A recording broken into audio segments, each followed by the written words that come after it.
ఒక్కటిగా నిలబడ్డాం, అందుకే బాబు తల వంచారు. ఉమ్మడి విశాఖ స్థానిక సంస్థల ప్రజాప్రతినిధులతో వైఎస్ జగన్ ఎమ్మెల్సీ ఎన్నికల్లో టీడీపీకి బలం లేకపోయినా పోటీకి యత్నం చేసింది.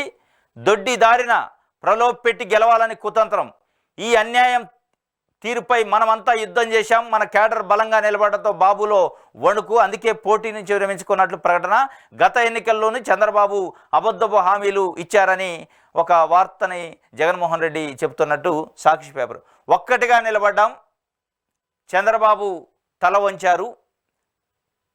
అదే అధికారాన్నో వాళ్ళ యొక్క మంది మార్బలాన్నో ఆర్థిక బలాన్నో చూసి ప్రలోభపడి ఉంటే ఇలా స్థానిక సంస్థల ఎమ్మెల్సీ విశాఖపట్నంలో తెలుగుదేశం పార్టీ అభ్యర్థి గెలిచేవాడు. అంటే ఒక ఐక్యంగా ఒక న్యాయం వైపు ధర్మం వైపు పార్టీ సింబల్ మీద కొలిచినాం కాబట్టి పార్టీ కట్టుబడి ఉండాలని స్థానిక సంస్థల ప్రజాప్రతినిధులు, అది చిన్న చిన్న ఎంపీటీసీలు కావచ్చు, జెడ్పీటీసీలు కావచ్చు, విలువలకు నిలబడరు, ధర్మం వైపు న్యాయం వైపు నిలబడరు అని చెప్పి ఆయన జగన్మోహన్ రెడ్డి గారు చెప్తున్నారు. కాబట్టి ఇలా చంద్రబాబు తల వంచిండు.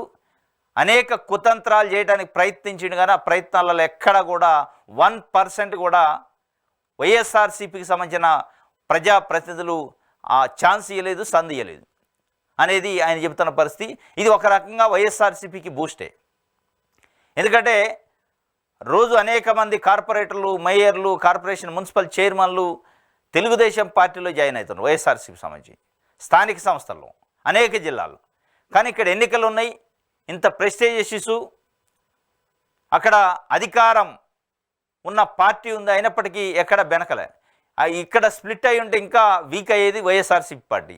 కానీ ఇప్పుడు బలంగా గట్టిగా ఎదురొడ్డి నిలబడ్డారు కాబట్టి ఇది ఒక రకంగా వైఎస్ఆర్సీపీ పార్టీకి జగన్మోహన్ రెడ్డికి ఒక బూస్ట్ అన్నట్టే. ఇది ఆయన చెప్తుండు.